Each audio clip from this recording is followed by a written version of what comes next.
Bem-vindo! Estamos aqui para comemorar um dia especial para mim e um presente especial que eu quero entregar para você.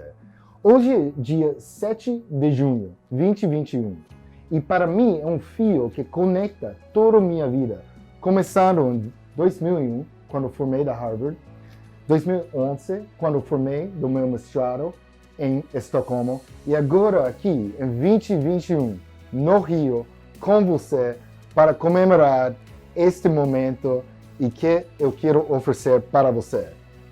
Para entender exatamente neste momento, eu estou assistindo virtual ao vivo minha comemoração de 20 anos na Harvard. Estou aqui com minha gravata da Harvard, fazendo a mesma coisa e também para mostrar para você que eu levo essa oportunidade que eu quero entregar para você como a coisa mais importante, mais séria que eu fiz no Brasil até agora para ajudar você. Vamos ver. Eu chamo esse processo o carro suíço. Seu motor comprovado de escala exponencial. E eu chamo isso o carro suíço baseado numa experiência real que eu tive em Geneva, em Switzerland, trabalhando com o chefe da empresa lá e aplicando este motor. Ele criou uma empresa com lucro suficiente durante tanto tempo que conseguiu comprar esse carro. E criamos um entendimento sobre como aplicar esse motor que eu vou passar os 7 próximos dias explicando para você e entregando para você. Vamos entender mais o que é comprovado. É comprovado porque este mesmo motor de escala é o mesmo motor que foi criado baseado em 10 bilhões de e-mails testados por ano. Porque qualquer teste que você quer fazer em termos de marketing, em termos de copy, em termos de mostrando sua especialista ou guru, você já fez durante 10 bilhões de e-mails. Eu garanto. Segundo, funcionou para várias empresas esse mesmo motor. E quando eu mostro isso para você, eu acho que junto vamos quebrar suas crenças, nossas crenças comuns que existem no Brasil sobre o que é escala de verdade.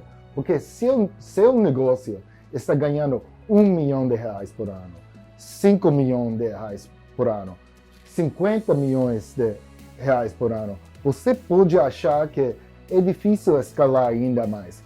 Sempre nós temos tetos. Vamos quebrar essa crença para você neste vídeo mesmo. Se você considera agora, por exemplo, eles geram $1 bilhão usando esse motor que nunca apresentei antes. Empíricos acabam essa semana, recentemente, de ser vendido para BTG usando este motor que ninguém falamos. Ninguém. Agora sim. Terceira, Stansberry foi uma empresa seguindo exatamente este mesmo motor do carro suíço e abriu capital por $3 bilhões. Eu quero muito que você respire profundo nesse momento e pense como sua vida seria diferente com o tipo de escala que pode adicionar bilhões de receita no seu bolso, inclusive lucros, só aplicando um motor que eu nunca falei antes. Eu quero que você saiba nesse momento também, muito importante, que este motor tem nada a ver especificamente com agora. Ou empíricos, sim, eles usam, Stansberry usam, o suíço usa. Mas também não tem a ver com DNA binário, um projeto meu, nem tem a ver com meu livro. Meu livro não fala sobre esse motor em si. E por isso, este momento que eu estou entregando essa promessa para você de escala exponencial através desse motor que eu tenho mais orgulho, eu quero que você fica melhor só assistindo esses vídeos grátis.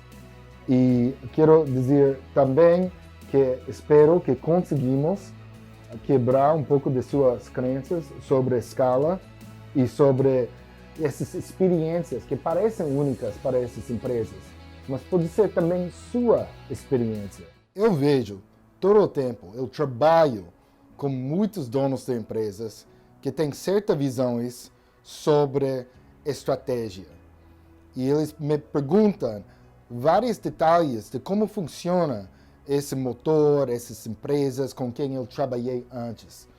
Por exemplo, eles sentem muito forte que precisam escolher lançamentos, ou perpétua, ou funis especiais.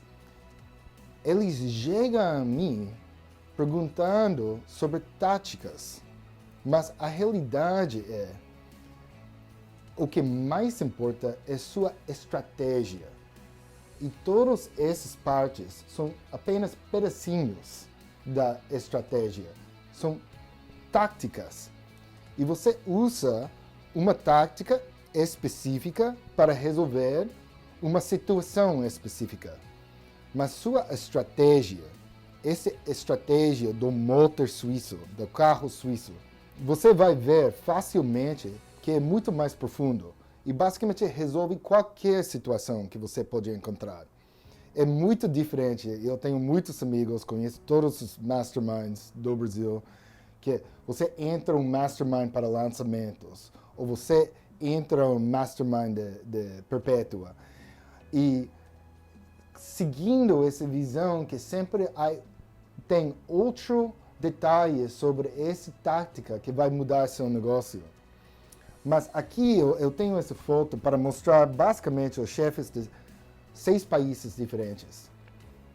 Pessoas que têm grandes negócios na Índia, Austrália, Brasil, Argentina, os Estados Unidos, e eles têm a visão olhando em cima da horizonte, não olhando somente qual táticas. Esse nível de conversa não fica, você prefere lançamentos ou vender todos os dias?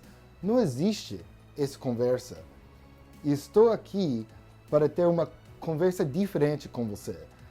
Uma conversa que vai ser fácil para entender, mas que vai criar uma transformação no seu negócio e, subsequentemente, na sequência, na sua vida. Aqui temos um modelo de fazer negócios que já virou muito popular. A parte mais interessante da minha visão e a razão por que eu precisei atualizar essa ideia muito agora, pela primeira vez em 20 anos, é porque pessoas podem ganhar muito mais em termos de estratégia, entendendo muito melhor a base de toda a estratégia aqui. Porque todos sabem como vender uma oferta de ticket alto. Pessoas já indo, que geram 5, 10, 50 milhões.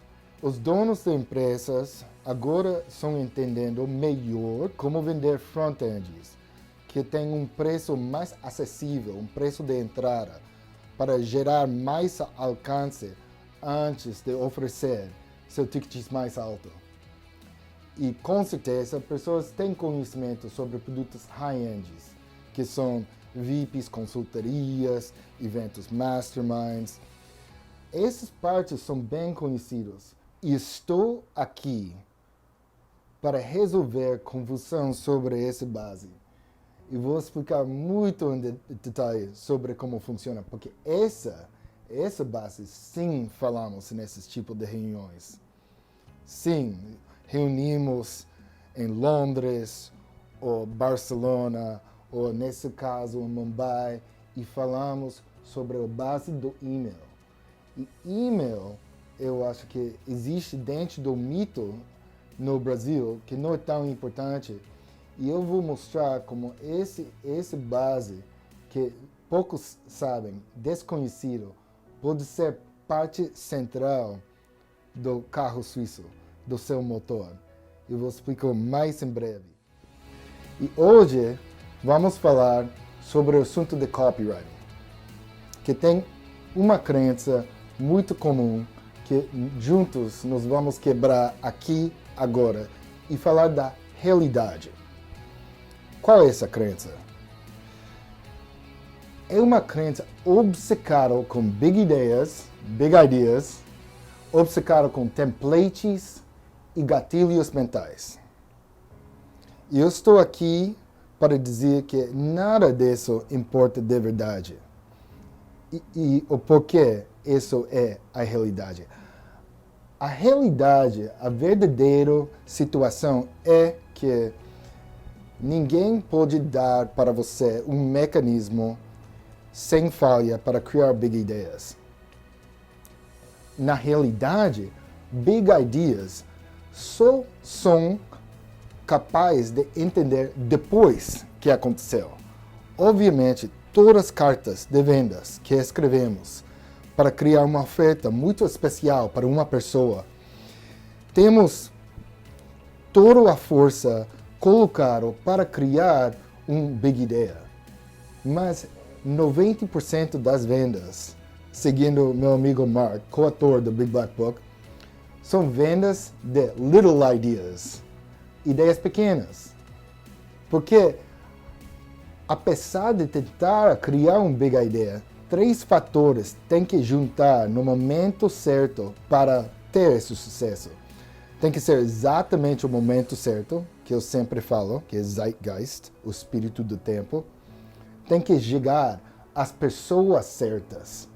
Você pode ter a melhor mensagem no melhor momento, mas se não chega a pessoa pronta nesse momento para receber, nunca vai gerar a resposta de uma big ideia, esse resultado enorme. E tem que ser a mensagem certa. E essa mensagem é a única parte que você pode controlar 100%. A parte da pessoa certa e o momento certo você esforça para fazer. Mas precisa juntar essas 3 coisas para entender esse resultado. So, vamos deixar essa crença quebrada. Além disso, temos muita estratégia para aumentar suas chances. Muito para ter um big idea. Para ter certeza que você fez todo o possível para atingir esse objetivo. E como seria? Não é pelo templates e não é pelos gatilhos mentais. Esse nunca vai funcionar. A razão por que pessoas gostam dessas ideias é porque eles ficam, nossa, todas as pessoas chegam para mim falando, eu sou totalmente perdido. Eu sei que eu fiz uma carta e vendeu 1 milhão, mas parou de funcionar. Ou nunca entendi a parte da oferta. E pessoas pensam, é bom ter uma estrutura. Mesmo como uma carta de venda é um tipo de trabalho escrito que é diferente de um ensaio para a escola, é diferente de um artigo para um jornal, é diferente entre um livro de ficção e um livro de não ficção. Estruturas são base de tudo, e especialmente cartas de vendas que tem storytelling. Mas só colocando um X em cada caixa que uma pessoa apresenta, um template, uma mapa, uma canvas, qualquer coisa, nunca vai levar você exatamente ao lugar certo. Porque isso é tipo pensar que seres humanos são robô. E você pega o gatilho certo e vai funcionar. Todos sabemos que isso não é o mundo real. O mundo real é que seu cliente ideal, seu mercado, seu público-alvo é a mesma pessoa como seu amigo, sua turma de faculdade. São pessoas reais. E, na minha visão, escrever uma carta de venda é como encaixar uma ideia no corpo ser humano. É um conceito que eu expliquei muitas vezes. E quando eu escrevo uma manchete, é como meus olhos estão olhando os olhos do leitor. E estamos criando uma conexão. eye contact, the across the room. E essa manchete está ajudado pelo subtítulos. E isso é como a boca, que vai já explicando um pouco mais por que essa manchete existe para chamar sua atenção. O lead, eu considero os mãos. As mãos são aí para pegar seu mão, levar você dentro do enredo, dentro do trama e apontar onde está indo essa big ideia que está no coração do copy. E o corpo do copy, o tronco, eu considero onde toda a força existe. Falamos de exercícios do core. É literalmente a parte mais importante da sua saúde no longo prazo. E por isso você tem todas as suas provas, seus depoimentos e toda a parte lógica que seu leitor pode confiar em você. E finalmente a oferta. Eu considero os pés, que são a parte onde o leitor vai literalmente tomar um primeiro passo com você. E se você consegue comunicar com seu leitor deste método, do meu processo, confio completamente que você vai ter mais sucesso. Então vamos quebrar essas crenças sobre templates, sobre gatilhos mentais, sobre qualquer mapa, ou checklist, ou Canva, tudo isso. E vamos focar nossa audiência, nosso público-alvo com uma pessoa, um ser humano que você quer conhecer melhor. E hoje vamos falar sobre coprodutor e que eu aprendi durante meu PhD no Brasil sobre esse assunto. Primeiro, eu sei que foi um tempo nos Estados Unidos que existia esse tipo de negócio, mas não existe mais. E aqui é a maneira mais popular para formar um grupo de lançamento, geralmente. Você encontra um especialista bem conhecido e ele trabalha com um coprodutor capaz de fazer marketing, de copy e todos os outros componentes que geram resultados. E isso é muito bom para fazer vendas. Mas temos que pensar se é a melhor maneira para criar uma empresa, um negócio sólido, capaz de escalar. E eu olhei para a minha experiência e as pessoas que conheço ao meu redor nos Estados Unidos, como Bill, o fundador da Agora. E lembrei que ele começou exatamente como um coprodutor. Nos anos 70, ele escreveu cartas de vendas, tipo ao mal, com uma máquina de escrever, colocou no correio físico e mandou para casas. Ele fez o copy, o marketing, todo o processo, impresso das cartas, enviar pelo e-mail para especialistas. Mas por que ele parou de fazer isso? E a analogia que eu desenvolvi, eu falo literalmente como Batman e Robin. Mas você pode pensar como um duplo de sertanejo. De qualquer forma, você tem duas pessoas que têm responsabilidades diferentes, mas geralmente que são parceiros.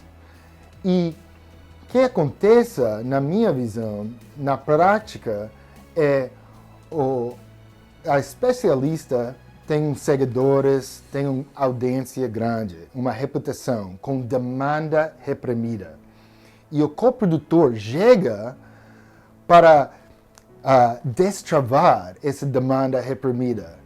E geralmente, se o coprodutor faz um trabalho muito bem feito, ajudando a desenvolver um produto muito bom, fazendo o tráfego certo e copy que mostra eficaz, tem uma explosão em vendas essa primeira vez.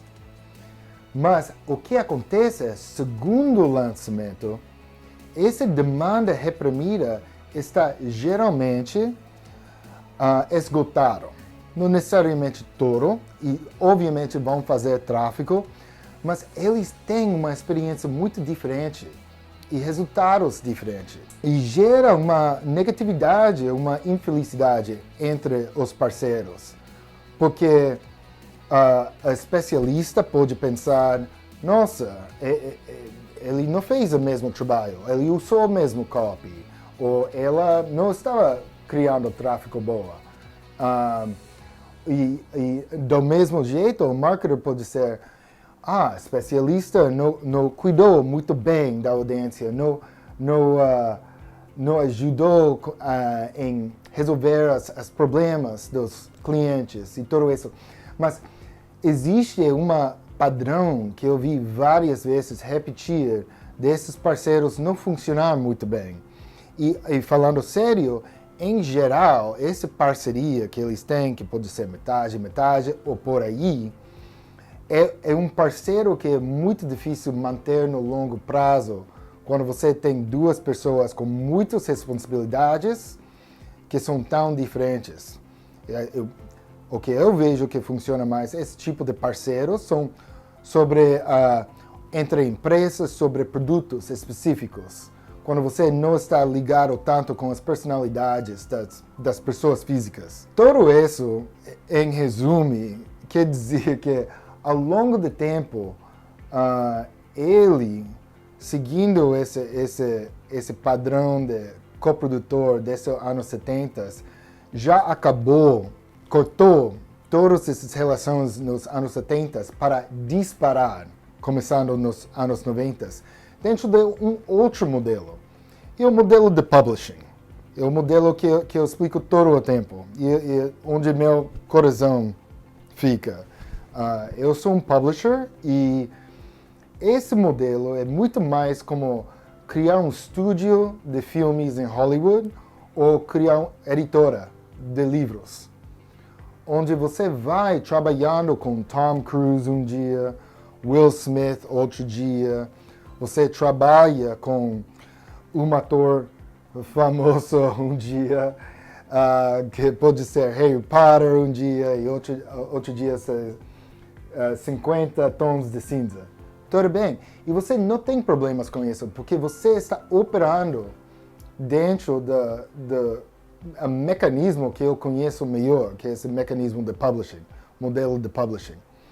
E você tem grandes sucessos e você troca parceiros dependendo do projeto, em vez de quase formando uma empresa juntos.